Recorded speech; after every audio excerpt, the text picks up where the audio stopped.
Est-ce que yow arrivé na la c'est que nga recevoir des critiques des remarques yoo xam ne peut-être c'était plutôt fixé à sa physique wala sa kii. man ci laa dëkk. ci laa dëkk mais faalewuma leen. waaw faalewuma leen parce que xam nga nit tout est dans l'éducation. boo xamee yaay kan ñu dooleel la ci ki nga doon. ñu dooleel la tamit ci fi nga war a jëm ci li nga war a def ak li nga warul def donc ak lu la nit mën a wax mu jóge ci biti rek. Tant que la base elle est solide, elle est là. Donc moi, man Halpulaar la, doomu Halpulaar la. C'est depuis le début. J'ai rencontré la réalisatrice il y a de cela 8 ou 9 ans. À l'époque, j'étais encore mannequin.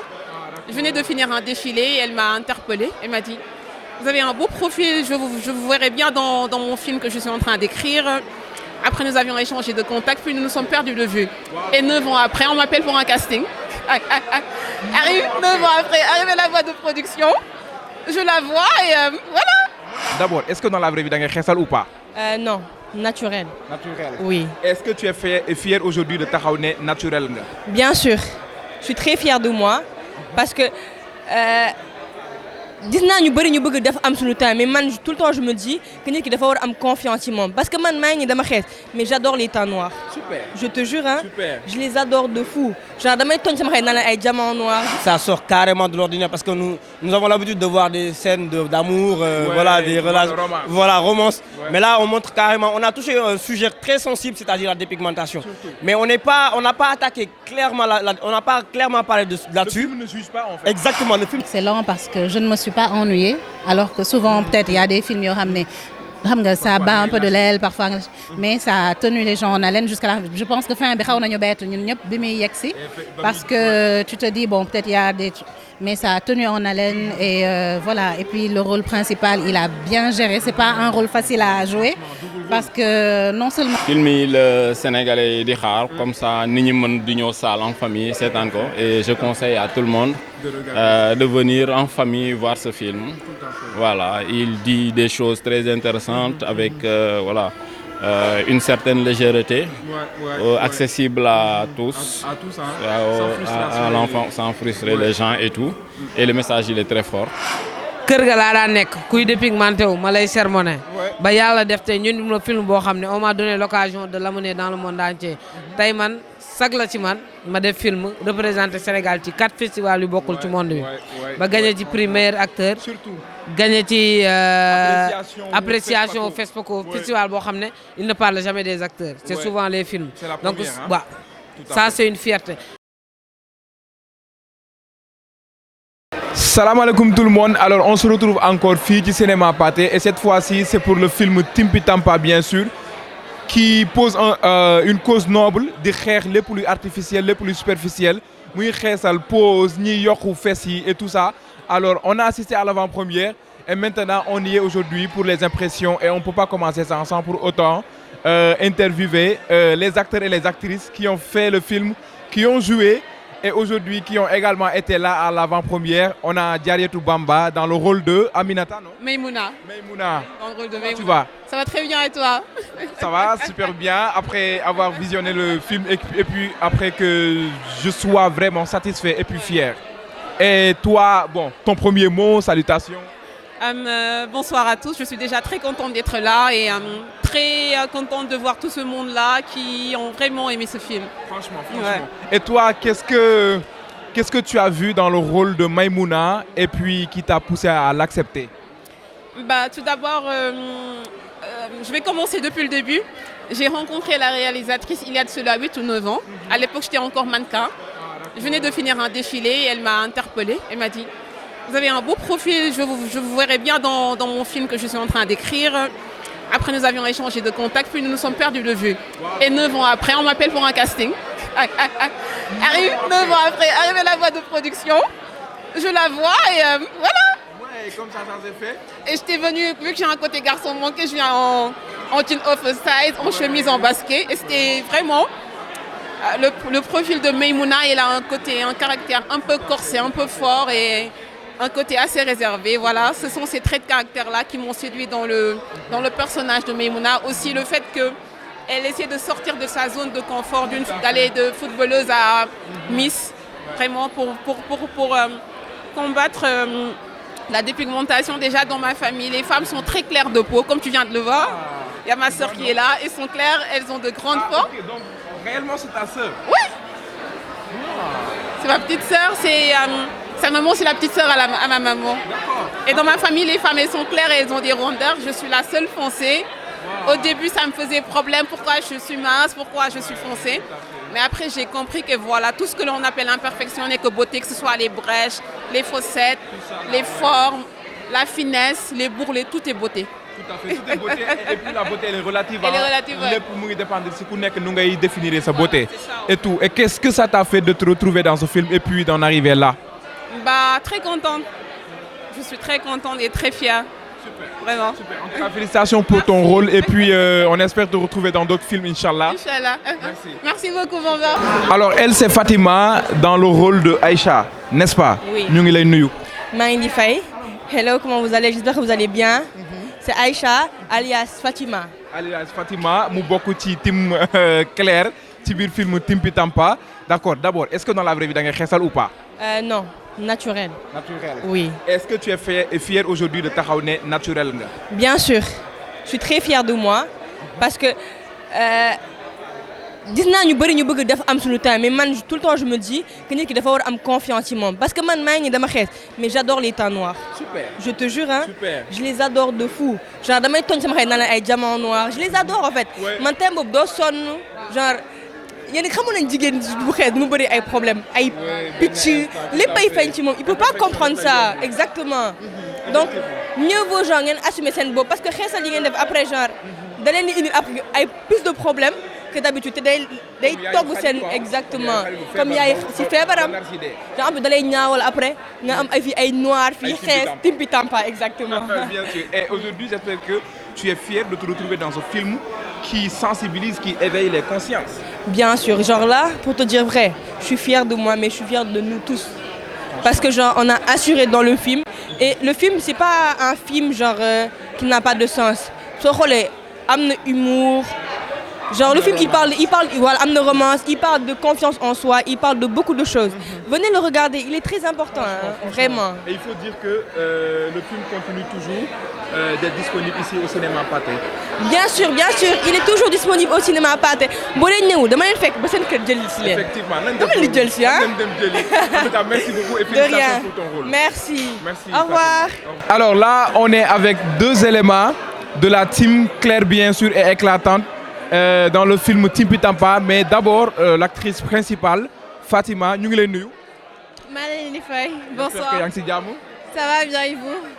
Alhamdoulilah, là on se retrouve juste après après avoir visionné le film et tu te retrouves comme ça au devant des gens, autour des gens aujourd'hui qui ont réagi, qui ont applaudi, qui ont ri, en tout cas qui se sont manifestés par émotion boo mën di xalaat. Qu'est-ce que ça te fait? Ça me fait très plaisir de voir que les gens ont apprécié et qu'ils se sont déplacés pour voir le film parce que c'est un très bon film quand même hein. Donc chaque jeune peut s'identifier au film donc voilà. Effectivement. Et yow dans la vraie vie da nga xees naturel ou bien da ngay laal xeesal di yokk? Non man dama xees naturel. Naturel bon oui. D'autant plus que sow. Même si sama yaay séeréer la. Ah, et j'espère que dégg nga séeréer. Naaf yo mais men. A ñaaja. Ok. Donc après, qu'est-ce qui t'a convaincu d'interpréter le rôle? Parce que je me voyais trop en Fatima. Ok. Et puis je pense que chaque fille peut s'identifier en elle. Ouais, parce que on est toutes victimes de la société, la pression familiale, la pression des gens qui attendent à ce que tu sois belle ou que tu te compares aux autres. Donc, qui te définissent la manière dont tu dois apparaître. Exactement. Tout à fait. Et j'espère que tu es fière aujourd'hui de toi. Très fière. Ouais, machallah. Et à ma droite, Anta bien sûr, qui fait partie de la team Claire et éclatante. Exact. Qu'est-ce que ça te fait d'avoir interprété le rôle de Anta? Franchement, j'ai apprécié. C'est une nouvelle expérience pour moi. Ok. Donc, ouais. Tout à fait. J'ai beaucoup aimé. Da nga xeesal wala da nga xees? Non, naar la. Je suis naar. Ah, donc c'est normal. Mais doo yokk? Non. Amoo benn leen loo ci teg? Pas du tout. Non, duma wàcc lool tamit. Naar la. Super. Et aujourd'hui, yow lan moo la gën a neex ci rôle bi nga interprété lan boo xalaatee ne interprété nga un rôle dans Timpi Tampa lan lay doon lu la ci gën a neex. Peut-être c'est pour montrer que forcément, c'est pas parce que tu es clair que tu dois te sentir supérieur. C'est pas une question de beauté. Pour moi, que tu sois noir, que tu sois clair, beauté, so rafeté da nga rafet. So ñaawé da nga ñaaw, peu importe couleur de peau bi nga am. Voilà, c'est ça. Alors, ayons confiance en nous. Man personnellement, Anta, je peux dire que c'est un personnage qui ne me représente pas du tout. Wow. Exact. Mais j'ai su quand même porter son personnage et voilà, franchement, waouh, c'était magnifique. Je nous félicite. Super. Est-ce que dans la vraie vie, ça vous arrive comme lu ngeen dundu ci biir kii bi des gens qui essaient de vous définir comment vous devez paraître? Par exemple, da nga ñuul instant bi, pourquoi pas nga yokku xeesal et tout boo dugaatee naa la dugal ci goût. D'accord? Hier, j'avais fait, non, avant-hier, pendant le premier, avant-première, okay. Exactement. J'avais fait un discours et n'empêche, ma pote m'a fait la remarque à savoir que dans le film, j'étais trop mince et on voyait trop mon nez, c'était trop gros. Wow. Donc imaginez, je suppose qu'elle n'avait pas trop compris le message. Super. Et toi? Et moi, dans le film, on m'a dit que j'étais trop noire par rapport à... en vrai quoi, mais c'est normal, on a dit Timpi Tampa, donc on était obligé d'être dans le personnage. Personnellement, nous on s'est bronzé même pour être dans le personnage, donc waouh. Ñu ngi ak kii di la grande Awa Djiga Kane, bien sûr kuñ dul présenté di parce que jot na def ay preuves, jot na def ay prestations ci rôle yu bari, mais aujourd'hui on va parler de la mère de Halilou. Dans Timpi Tampa nga joué ci film aujourd'hui boo xam ne dafa ñëw ak position bu engagée di dénoncer même si le film ne juge pas, mais dafa baax muy sensibiliser également di éveiller les consciences. Aujourd'hui, qu'est-ce que ça te fait? Waaw, un énorme plaisir hein gannaaw bu ma nuyoo ñi nga xam ne ñoom ñoo ñuy seetaan, c'est un énorme plaisir di am benn lu may porter. Li may porter parce que depuis des années, pratiquement depuis 2013, on va dire, ci laa dugg ci cinéma au vrai sens du terme, mais à l'âge de 13 ans laa commencé def li nga xam ne mooy théâtre ci ASCI au niveau de la région de Ziguinchor que may nuyu au passage. Muy énorme plaisir parce que comme li may wax jouer cinéma jouer rôle yomb na, mais jouer rôle bi nga xam ne dafay am li muy wax sa population, loolu privilège la, loolu sant yàlla la parce que da ngay nekk porteur de voix, que nga bëgg ko ou nga bañ ko bëgg, réalité boobu mooy am du moment où nit ñi dinañ la seetaan, peut-être nit ñi dinañ la déglu, et puis li nga ciy dénoncer peut-être dina tax ba nit ñi daal di taxaw nag daal di seetlu parce que dafa am solo. Xëy na taar jigéen bu ne bëgg na ko, man ak samay morom normalement danoo bëgg a taaru parce que dafa bokk ci suñu culture sénégalaise, mais à quel prix? Parce que bu dee taar bi da nga ko war a outil ba mu indil la feebar bu mel ni cancer de la peau, je pense que mën nañ ko tuddee leneen lu dul taar. Donc bu ñu amee possibilité interpréter rôle bu mel noonu pour que nit ñi bàyyi xel, comme on a dit, on a juste soulevé le problème, on a dénoncé la chose. On a dénoncé la chose, mais en fait, on n'est pas dans le jugement. On n'a pas le droit de juger qui que ce soit. Li nu mën mooy wax ne lii am na, lii lay joxe, soo ci nekkee léegi nag ku ci nekk na nga ubbi say gët daal di xool, daal di jël sa choix ndax lii laa bëgg pour finir fii wala lii laa bëgg pour bañ a finir fii. Voilà. Tout est question de choix et d'engagement personnel. C'est ça, c'est ça. Effectivement. Et aujourd'hui, rôle bi nga joué ci pour xeesal. waaw da nga diw dëgg pour xeesal wala c'est effet maquillage moom moo la def ni nga mel. waaw mais xam nga su ma ko expliquer rek dafay daal di yàq suspense bi. bàyyil gars yi xalaat lu leen neex. mais xam naa ne daal nekkoon naa fa maire bi nga xam ne daal fii ñuul na ak yooyu waaw Timpi Tampa naa daal mais su ma waxee nu mu demee rek mën na am mu am lu mu yàq Bamba yaa ma gën a xam waaw. Merci beaucoup d'être passé. Merci Bamba. Et félicitations pour le. Merci. Et puis man aussi maa ngi lay féliciter bu baax a baax ci liggéey bu am solo bi ngay def parce que kuy wax cinéma léegi yow kenn mënu la, tu es devenu incontournable. Et puis on a vu vraiment bi ngay tàmbali gëm ko ba léegi macha allah nga toll fi nga ci toll yow ak sa équipe ak ñëpp ñu lay seetaan ñu ngi leen di sant bu baax di leen gërëm. Lenn nag bëggoon naa ko wax avant muy jeex soo ma ko permettre mooy notion wu beauté. La beauté elle n'est pas ce qu'on croit. Je pense que la beauté est intérieure. Elle est relative. Elle est intérieure. Nit sa mbaax sa rafet sa taar du ci sa der du ci sa karaw yu gudd du ci leneen mais ci sa xol la nekk nanu rafetal xol yi parce que Sénégal loolu moo ñu jik nañu gën a rafetal taaral xol yi bu nu mënee xeesal xol yi nañ ko xeesal bu dee xeesal mooy taaral buñ ko mënee xeesal nañ ko xeesal donc may sant bu baax ñi nga xam ne waaw ñoom ñoo lay seetaan may am mbégte di dajeek yow tout le temps ngay liggéey bu rafet. Alors lui c'est Nouroudine Diallo bien sûr, mais dans Timpi Tampa il interprète le rôle de Abdelaziz bien sûr, le meilleur ami et l'acolyte bien sûr de Leïla. Khalilou. On peut dire Khalilou parce que Khalilou, voilà, c'est mon meilleur pote. Ensuite, je l'ai aidé à se déguiser pour être Leïla. Et voilà, le film a été vraiment un succès au Burkina et au Canada aussi. Et on espère que ça soit au Sénégal. Mais ça le fait déjà. Parce que nous, on a tourné ici au Sénégal et c'est des acteurs sénégalais, c'est des producteurs sénégalais, des techniciens sénégalais qui l'ont produit. Du local. Donc c'est du local et vraiment on espère que ce film ait ce succès qu'on espère. Et voilà, on est vraiment content aussi de l'avoir fait. C'est notre premier long métrage, on peut dire. Et on espère en faire d'autres, plusieurs même. Bien sûr, bien sûr. Et aujourd'hui, qu'est-ce que ça te fait de te retrouver dans ce film qui fait un peu... En fait, qui ne fait pas partie de ce qu'on voit d'habitude. Oui. Un film qui est venu s'engager, dénoncer. Oui, ça sort de l'ordinaire en fait. Carrément. Ça sort carrément de l'ordinaire parce que nous avons l'habitude de voir des scènes d'amour, voilà, des relations, voilà, romance. Ouais. Mais là, on montre carrément, on a touché un sujet très sensible, c'est-à-dire la dépigmentation. Surtout. Mais on n'a pas attaqué clairement, on n'a pas clairement parlé là-dessus. Le film ne juge pas en fait. Exactement, le film ne juge pas. Nous, on a parlé de la confiance en soi. Tout à fait. Vraiment, le fait de s'aimer, d'accepter, voilà, d'accepter sa personne, c'est ça en fait. On a évoqué ces sujets-là et l'amour qu'un fils peut avoir sur sa, voilà, pour porter à sa mère. Carrément. Voilà, la solidarité des amis. On a montré beaucoup de sous-thèmes qui sont dans ce film et vraiment ça a été un succès pour la réal quoi. Et parle-nous un peu aujourd'hui de Nouroudine Diallo dans sa carrière d'acteur. Et machallah, on te voit que ça évolue et que nous évolue. On te retrouve dans beaucoup de productions. Et comment tu arrives à gérer aujourd'hui? C'est très très difficile. Ouais. Déjà même je suis venu en retard, parce que de mon ligue. Mais c'est très difficile de gérer le travail et les tournages. Ouais. Et vraiment, comme je dis, le cinéma a tout le temps été notre passion, notre amour. Et vraiment, qui est mon caméra, mais bon, et comme je dis, le cinéma a tout le temps été notre passion.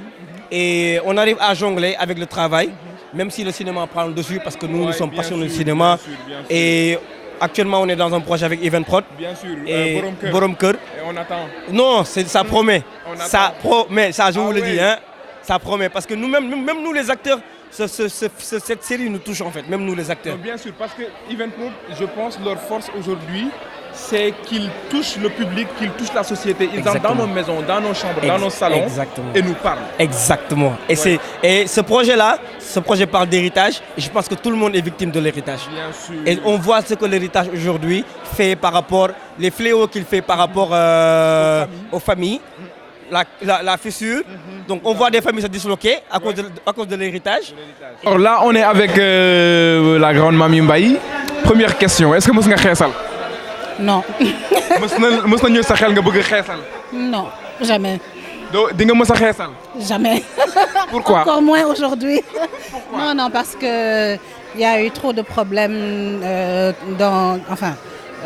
j'ai des amis médecins qui me parlent souvent des problèmes des femmes qui sont à l'hôpital, des femmes qu'on n'arrive pas à perfuser, des femmes qui ont un lit de mort en fait parce que mënatuñu dara pour ñoom et tout. Et après je me dis vraiment que ce soit la société ou ce qu'on doit penser de toi, jaru ko. On s'accepte et puis on est belle à notre façon, que ça plaise aux gens ou pas. Ben voilà, donc oui. Oui, do mës a xéssal, lolu leer nañu, mais di nga mës a BBL peut-être? BBL peut-être, ouais, peut-être. Bëgg naa toll comme qui Odoxy par exemple. Sa digganteeg Yàlla. Non, quand même, non. Bon. Franchement. Non. Boo ñu ko waxee ñu gëm ko parce que ba nga melee ni nga mel ba tey changé wuloo. Ah maa ngi jéem de. kii naa pataana mais garaawul maa ngi sport maa ngi dellu ndànk. Tu es bien dans ta bonne façon, yaa ngi nii xam nga. Gis naa la ngay loof de sa gel bi lay mere de attention xoolal li ngay wax. man maa jaay sama kase wala sama kase bi fuité. yaa jaay sa bopp. Yàlla baax na. En tout cas, juste dire aux gens mais yu ci bëri c'est la société qui peut pousser une personne et du ñëpp am benn mental bi pour mën a dékku yenn yi donc qu'on soit plus indulgent, qu'on accepte les différences et que ñu won aux femmes qu'elles sont belles, qu'elles soient noires, teint marron, teint clair, whatever, elles sont belles, grosses, minces, elles sont belles. Vous êtes belles. Bu leen nangu kenn wax leen leneen. Carrément. Et comment tu as trouvé le film? Excellent. Je l'ai trouvé excellent parce que je ne me suis pas ennuyée, alors que souvent peut-être il y a des films yoo xam nga ça bat un peu de l'aile parfois, mais ça a tenu les gens en haleine jusqu'à la fin. Je pense que fin bi xaw nañu bett ñun ñëpp bi muy yegsi parce que tu te dis bon peut-être il y a des mais ça a tenu en haleine et voilà. Et puis le rôle principal, il a bien géré. C'est pas un rôle facile à jouer parce que non seulement et puis tu peux te dire lan la nit ñi di wax wala dara mais que tu. Tur bi encore. Fabakary Yacine Bikoli. D'accord. Tey jii nii Mamy Mbaye moom moo ma la jaay nee na ma mënuma dem te du ma wax ak yow parce que tu es un grand monsieur du cinéma. On te laisse avec le public nga présenté parce que ñoom aussi ils doivent savoir, ils méritent aujourd'hui de savoir. De savoir ben waaw moom laa présenté wu Fabakary Yacine Bikoli ben nekk ci cinéma bi depuis ay at. waaw nekk ci projet yu bëre. ñu def fi Sénégal en tant que premier assistant, premier réalisateur de série. Wow. Production, autoproduction. Waaw. Waaw, yan production nga jot a def. C'est la vie ñun ñoo ko njëkk a lancé première saison bi man ak Moussa Senapsa. Waaw. mu tuddati ça encore. Bari ba réer ci bopp. Atlantique Mati Diop. Waaw, j'étais le conseiller artistique. C'est d'œuvre. Banela Dama bu demoon kan tamit j'étais le premier assistant réal dent pour dent bu mati bu kii def j'étais aussi le premier assistant et super, voilà et d'autres projets. Ah mais dans ce cas yow di nga ñu mën a jox benn ñun si gannaaw la ñu nekk quoi. yaa ma bëgg a yóbbu ci kanam mais si gannaaw la ñu nekk réalisateur yi ñu jiital leen. xam nga ñi nekk si gannaaw tey jii nii yaakaar naa ne ñoom sax ñoom ñooy gën a gis ñi taxaw ci kanam. Donc dina am importance nga taxaw jox ñu tey jii benn avis bu pointu par rapport au film. Ben nga ko gisee.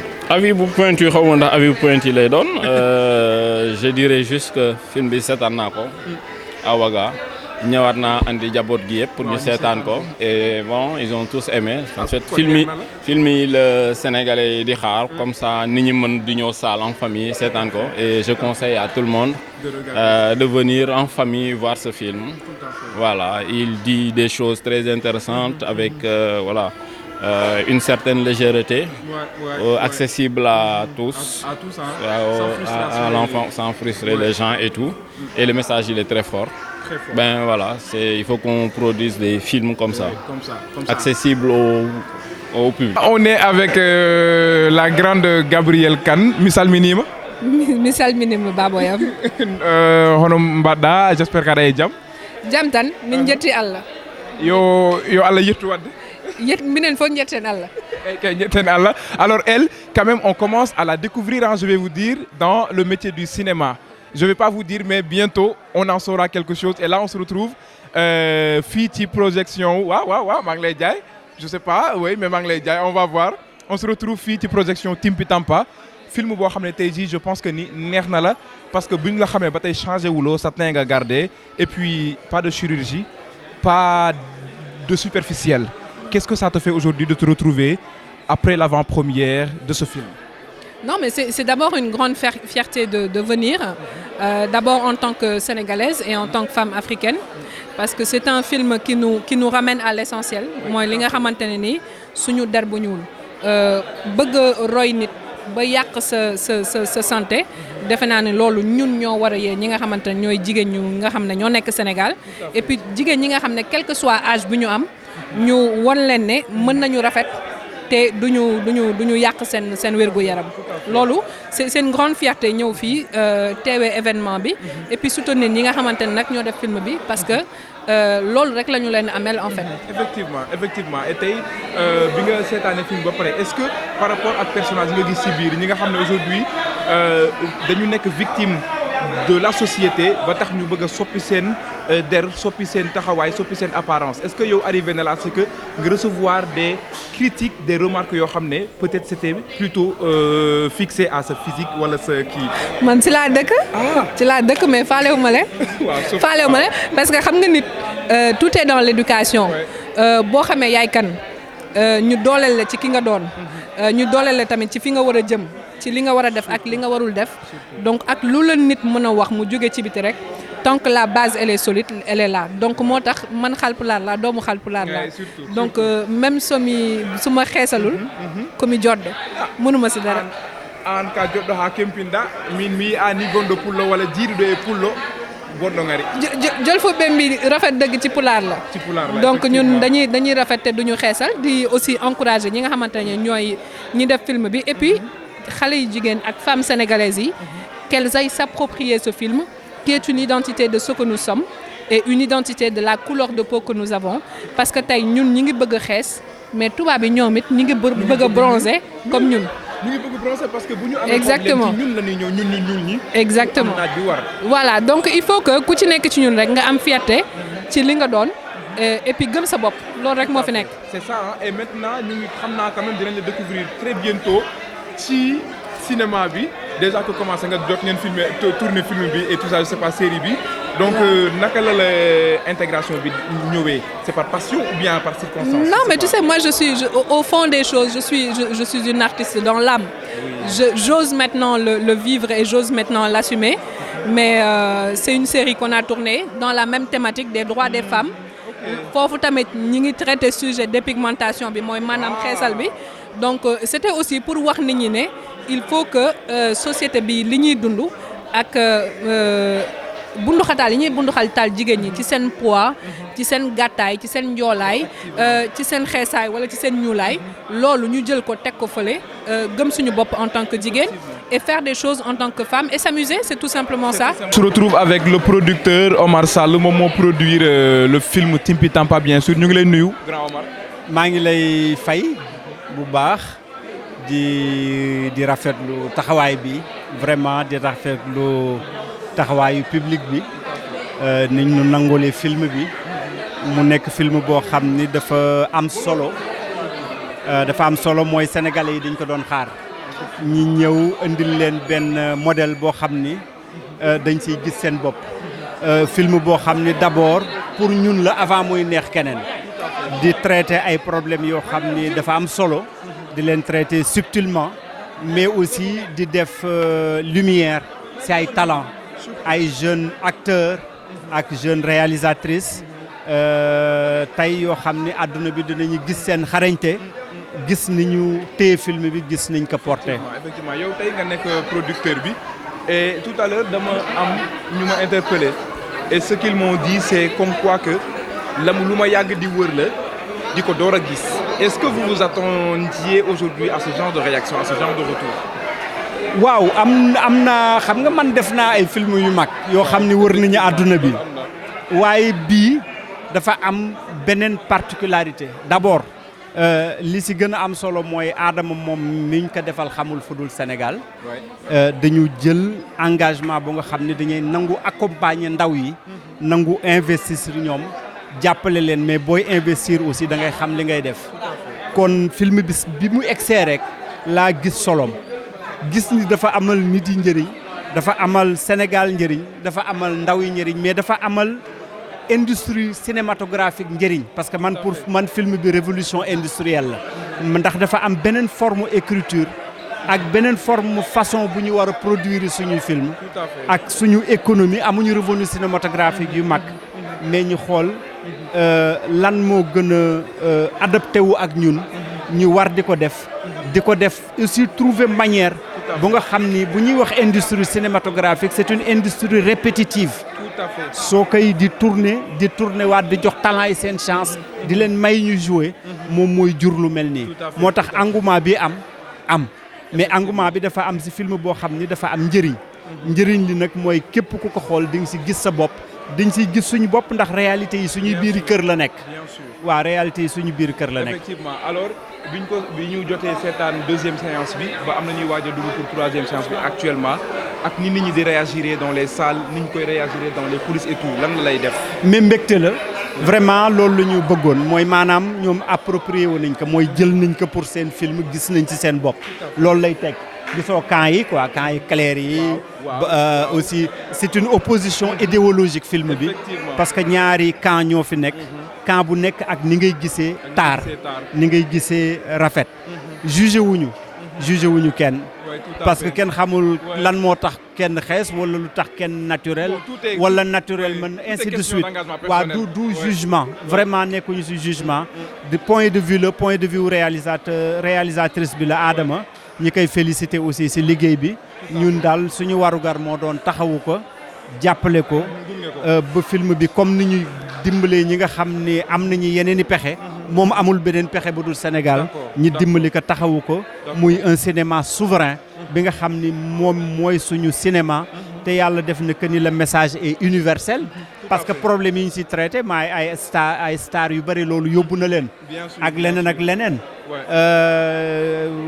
lu bëri donc comme je dis standard de beauté yi nga xam ne ñi ngi koy wër te muy gaañe mais aussi message la pour industriels yi di ñu nax di afficher yoo xam ne existé wul di ñu jaay ay illusion donc moment la aussi bu ñu amee estime bëgg suñ bopp xëy na yu bare yooyu dina mën a wàññeeku waaw loolu la rek dañ point de vue la pour ku nekk mën si tirer leçon bi nga bëgg tirer. Effectivement. Alors maintenant que le film il est disponible échéance ici topp lan la est-ce que le film il s'arrête là ou bien il reste toujours disponible.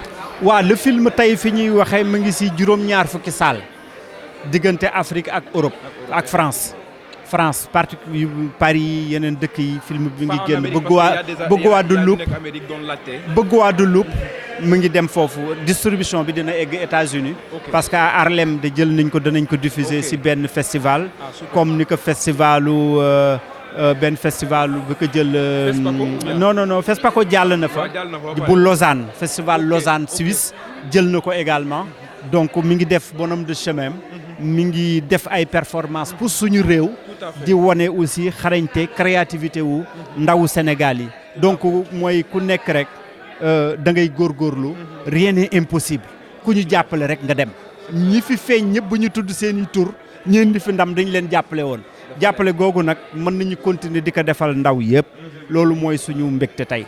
Effectivement, en tout cas ñu ngi lay jaajëfal di la féliciter en tout cas pour film merci et di la souhaiter également bonne chance ci sa ay yeneen projet inchallah rabbi. Merci, tu as demandé pour son premier rôle important dans le cinéma. Oui, c'est mon premier rôle. OK, Anta c'est ton premier rôle. C'est mon premier rôle. Anta c'est mon premier rôle et voilà, exactement. Expliquer qu'est-ce qui lui a plu d'avoir interprété, comment elle se sent maintenant. Oui. Après l'interprétation. Exactement. Donc je pense que c'est déjà quelque chose de très bien. Voilà. Merci. Super. Il est là, Khalil. Est-ce que je vais vous le présenter? Je vais dire Khalil ou Leïla? Alors, ça c'est une très bonne question. Alors disons Khalil pour l'instant. On va dire Leïla. Elle c'est Leïla. Alors Leïla, je l'ai laissée à la maison. Non, même Khalil, je l'ai laissé à la maison. C'est impossible. On est venu. C'est Papa Ali qui est venu aujourd'hui. On est venu voir Timpi Tampa. Ouais, vous êtes venu voir Leïla. En fait, un film dans lequel tu es Leïla et Khalilou. Donc tu es là en tant que Leïla et Khalilou. Alors, Leïla dafa dëgër fit. waaw moom dara safu ko. Khalilou li ko métti daa bëri. man peace and love laay dund. kenn du la rey. moo tax yow bàyyi naa leen ñu dem quoi man ma nekk ci kii bi daal. d'accord waaw fii moom Pape Alé ñëw moom no stressé du waaw d'accord nañu wax ak Pape Alé waaw tout en espérant ñu indiwaat Leïla ak Khalil rek. dañuy ñëw. En tout cas on est très fiers de toi et on te félicite pour ce rôle bi. merci waaw parce que nag da nga ko interprété avec brio. merci beaucoup merci. donc voilà boo ko defuloo ñu ñus la. waaw ça c'est sûr. menaces yi ma si jot yëpp. surtout fallait que ma assuré ko. c'est très normal très normal. donc yow tey qu'est-ce que ça te fait nga retrouver wu fii après bi gars yi seetaanee day am na sa ñuy seetaanal. ba léegi apprécier ngay jot retour yi. félicitations yi et tout ça lan la lay def en tant que acteur jeune. billaahi fierté laa ci am xol bu sedd di gis ne que on a fait un film avec des jeunes une réalisatrice très jeune. projeté qu'au Sénégal et le peuple est venu regarder. Tout à fait. Et c'est un film qui parle des problèmes de notre société. C'est un film c'est un film populaire. Tu vois des enfants, des adultes, des vieilles, des amoureux, tout le monde est là. Et j'ai reçu énormément de retours positifs que je suis fier du combat que j'ai mené. Et je pense que j'ai motivé beaucoup de personnes à ne pas se dépigmenter. Et je pense que c'était ça le but. C'était ça le but du film. Effectivement, d'autant plus que ça ça a toujours été ton combat. Oui, ça a toujours été mon combat. Kër ga laa daan nekk kuy dépigmenté wu ma lay sermonné ba yàlla def tey ñun ñu film boo xam ne on m'a donné l'occasion de l'amener dans le monde entier tey man sag la ci man ma def film représenté Sénégal ci 4 festivals yu bokkul ci monde bi ba gagné ci prix meilleur acteur gagné ci appréciation FESPACO festival boo xam ne il ne parle jamais des acteurs c'est souvent les films donc ça c'est une fierté et c'est aussi une première qu'un acteur sénégalais en plus jeune joue un double rôle dans un même film. Et puis un rôle très risqué. Très risqué. Et en plus c'est 2 rôles différents, un rôle de composition et un rôle boo xam ne voilà. Tu vois, c'est quelque chose boo xam ne c'est un long travail mais vraiment c'est une fierté pour moi d'avoir mené ce combat et de l'avoir réussi. En tout cas, on te félicite. Et qu'est-ce que tu dis à ces gens qui n'ont pas encore regardé le film et qui vont voir cette interview? Alors, je vous dis de venir regarder ce film. Ça parle énormément de thèmes et de nos problèmes. ñëw leen ngeen seetaan film bi gis nga sujet yi muy wax ñun ñëpp lay touché. ku ci nekk suñu kër am na ci sujet yi ñu wax yëpp koo xam ne mu lay touché wala 5 boo xam ne mu lay touché. Tout à fait. Film la boo xam ne pour ñëpp la muy xale di mag di mère ak paa bébé ñëpp mën nañ ñëw seetaan ko ñëw leen ngeen seetaan ba pare nañuy seetaan suñu film locaux yi c'est important. C'est important mën nañ dem fay pour seetaan yeneen film yi mais tey bu amee tey benn sénégalais boo xam ne il a fait un film boo xam ne mu ngi dem ci monde bi di ko conquérir di gagner di conquérir ak film yi ñuy dem di fay di seetaan ça mérite ñu dem seetaan en plus ça parle de nos problèmes de société. Tout à fait. Donc c'est quelque chose boo xam ne man damay invité ñëpp ñu ñëw seetaan ko vraiment. Effectivement. damay invité ñëpp ñëw seetaan ko. Merci beaucoup. Il y a une facette, il y a un rôle. Ouais, je vous prépare beaucoup de rôles. J'espère que voilà, les maisons de production maintenant ils s'activent. Espérons. En tout cas, le travail a été fait. Inch'Allah. Maintenant, on verra. Reste à voir qu'est-ce qui va s'en suivre. Inch'Allah. Merci. Merci. Alors merci beaucoup à tout le monde, merci beaucoup à également yéen ñi nga xam ne di ngeen seetaan aujourd'hui couverture bi nii ba mu agsi fii nii ma leen di tàggatoo di leen wax tout simplement que ni le film il est disponible toujours au cinéma Pathé mën ngeen ko fi fekk mën ngeen dem également au cinéma du Sea Plaza mën ngeen dem bien sûr ci Canal Olympia ngeen seetaanee ko fa et puis venez découvrir Timpi Tampa comme tout le monde comme tout simplement on l'a vécu en harmonie mais aussi en toute fierté. En tout cas, jaajëf et abonnez-vous à la chaîne Urban Plus Cinéma, bien sûr, donnez de la force et puis di leen promettre d'autres films, d'autres couvertures yu gën a tàng yu gën a saf. C'est ici que ça se passe. Vivez le cinéma avec Bamba Rassoul Cinéma sur Urban Plus Cinéma. Jaajëf.